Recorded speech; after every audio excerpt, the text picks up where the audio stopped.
Assalamualaikum warahmatullahi wabarakatuh. Saya Siti Rahmalia dari kelompok 9 akan membawakan materi tentang pengertian otonomi daerah. Otonomi daerah merupakan hak wewenang serta kewajiban daerah otonom guna untuk mengatur serta mengurus sendiri urusan pemerintahan dan kepentingan masyarakat daerah tersebut sesuai dengan peraturan perundang-undang. Sehingga otonomi daerah dapat diartikan sebagai kewenangan untuk mengatur sendiri atau kewenangan untuk membuat aturan untuk mengurus daerah sendiri. Sedangkan daerah merupakan kesatuan masyarakat hukum yang mempunyai batas-batas wilayah. Nah, seperti yang tertera pada Undang-Undang Dasar Negara Republik Indonesia tahun 1945, Undang-Undang Nomor 31 Tahun 2004 mengenai pemerintahan daerah, dan Undang-Undang Nomor 33 Tahun 2004 mengenai perimbangan keuangan, aturan pemerintah pusat dan pemerintahan daerah. Pelaksanaan otonomi daerah adalah titik fokus penting guna memperbaiki kesejahteraan rakyat. Pengembangan suatu daerah disesuaikan oleh pemerintah daerah itu sendiri dengan potensi yang ada serta ciri khas dari daerah masing-masing. Hal ini dapat dijadikan kesempatan yang baik bagi pemerintah daerah guna membuktikan kemampuan untuk melaksanakan kewenangan yang menjadi hak daerah masing-masing. Otonomi daerah sudah diberlakukan di Indonesia dengan melalui Undang-Undang Nomor 22 Tahun 1999 mengenai pemerintahan daerah. Pelaksanaan otonomi daerah selain memiliki landasan pada acuan hukum, juga sebagai suatu implementasi tuntutan globalisasi yang memberdayakan dengan cara memberikan daerah tersebut kewenangan yang luas, nyata dan memiliki tanggung jawab, terutama dalam hal mengatur, memanfaatkan, serta menggali berbagai sumber-sumber potensi yang terdapat di daerah masing-masing. Maju dan tidaknya suatu daerah ditentukan oleh kemampuan serta kemauan dalam pelaksanaannya. Pemerintah daerah dapat bebas berkreasi dalam rangka membangun daerah. Assalamualaikum warahmatullahi wabarakatuh. Saya Daira Putri Handayani dari kelompok 9 akan melanjutkan membawakan materi mengenai otonomi daerah. Yang pertama adalah pelaksanaan otonomi daerah. Pelaksanaan otonomi daerah adalah titik fokus guna memperbaiki kesejahteraan rakyat. Pengembangan suatu daerah disesuaikan oleh pemerintah daerah itu sendiri sesuai dengan potensi dan ciri khas daerah masing-masing. Otonomi daerah sudah diberlakukan di Indonesia melalui Undang-Undang Nomor 22 Tahun 1999. Namun, pada tahun 2004, undang-undang tersebut dianggap tidak sesuai dengan perkembangan keadaan dan tuntutan penyelenggaraan otonomi daerah, sehingga undang-undang tersebut digantikan dengan Undang-Undang Nomor 32 Tahun 2004. Undang-Undang Nomor 32 Tahun 2004 sampai dengan saat ini sudah banyak mengalami perubahan. Yang terakhir adalah Undang-Undang Nomor 12 Tahun 2008, yaitu perubahan kedua dari Undang-Undang Nomor 32 Tahun 2004. Hal ini dapat dijadikan kesempatan yang baik bagi para pemerintah daerah guna membuktikan kemampuannya untuk melaksanakan kewenangan yang menjadi hak daerah masing-masing. Maju dan tidaknya suatu daerah ditentukan oleh kemampuan serta kemauan dalam melaksanakannya. Pemerintah daerah dapat bebas berkreasi dalam rangka membangun daerahnya masing-masing, tentu saja dengan tidak melanggar perundang-undangan yang berlaku. Selanjutnya adalah tujuan dari otonomi daerah. Tujuan dari otonomi daerah adalah sebagai berikut. Yang pertama yaitu pengembangan kehidupan yang lebih demokrasi, yang kedua keadilan nasional, yang ketiga pemerataan wilayah daerah, yang keempat pemeliharaan hubungan antar pusat dengan daerah serta antar daerah dalam rangka keutuhan Negara Kesatuan Republik Indonesia. Yang kelima, mendorong pemberdayaan masyarakat, dan yang terakhir, menumbuhkan prakarsa serta kreativitas, meningkatkan peran serta keterlibatan masyarakat, mengembangkan peran serta fungsi DPRD. Secara konseptual, negara Indonesia dilandasi oleh 3 tujuan utama, yaitu tujuan politik, tujuan administratif, dan tujuan ekonomi. Hal yang ingin dicapai melalui tujuan politik adalah upaya dalam mewujudkan demokrasi politik dengan cara melalui partai politik dan DPRD. Selanjutnya akan dilanjutkan oleh rekan saya, Rofiah.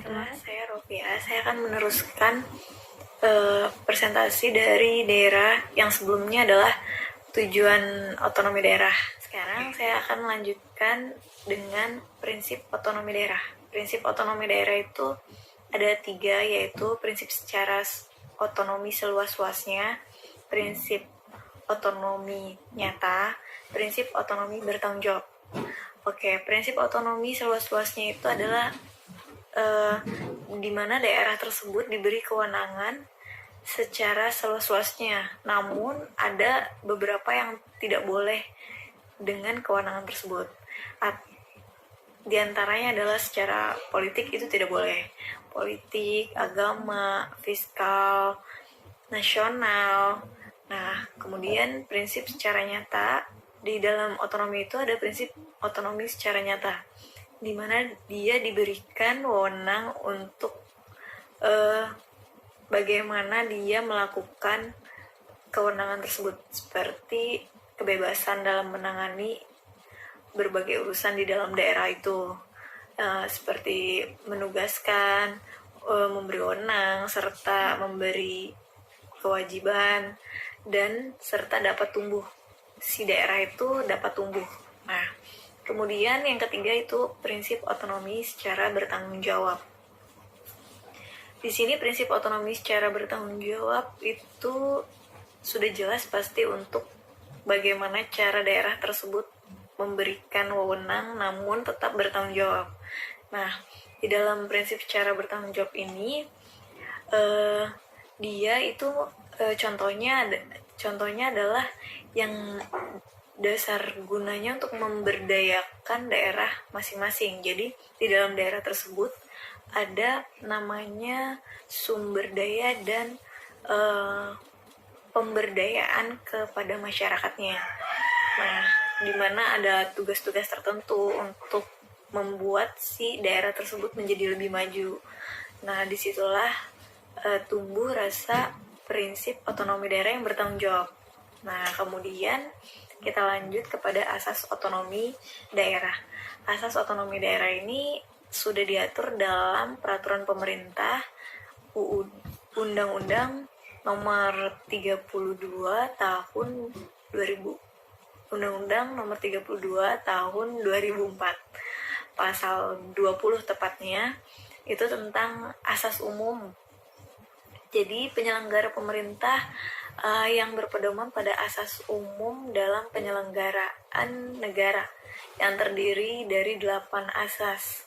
Nah, 8 asas tersebut yang pertama adalah asas kepastian hukum, asas ketertiban penyelenggara, asas kepentingan umum, asas keterbukaan, asas proporsionalitas, asas profesionalitas dan akuntabilitas, serta asas efisien dan efektivitas. Nah, dalam otonomi daerah itu ada 3 asas lagi yang pasti dipakai saat menggunakan prinsip otonomi daerah.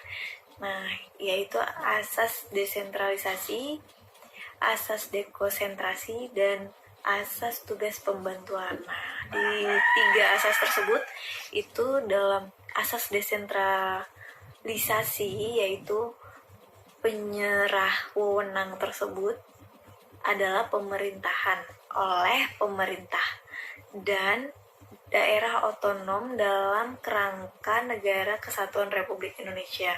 Nah, itu gimana sih maksudnya? Nah, maksudnya itu adalah wewenang pemerintah itu diberikan lagi kepada pemerintah dalam daerah tersebut gitu. Jadi otonom di tiap daerah itu ada pemerintahannya masing-masing, seperti daerah Jawa, daerah Sumatera, atau dalam daerah yang diwenangi di negara kita. Oke, yang kedua asas dekonsentrasi. Asas dekonsentrasi itu pelimpahan wewenang dari pemerintah kepada gubernur yang dijadikan sebagai wakil pemerintah di dalam daerah tersebut. Jadi pemerintah itu menugaskan setiap titik daerahnya ada gubernur. Nah, namun itu pengangkatan dalam pusat daerah. Nah, bila daerah tersebut ada kabupaten, kota, itu diwenangkan oleh beda pertanggungjawaban dengan orang yang berbeda pula dan bukan gubernur lagi. Yang ketiga itu adalah asas tugas pembantuan. Nah, asas tugas pembantuan ini penugasan dari pemerintah kepada daerah serta desa dan dari daerah ke desa guna untuk pelaksanaan berbagai tugas.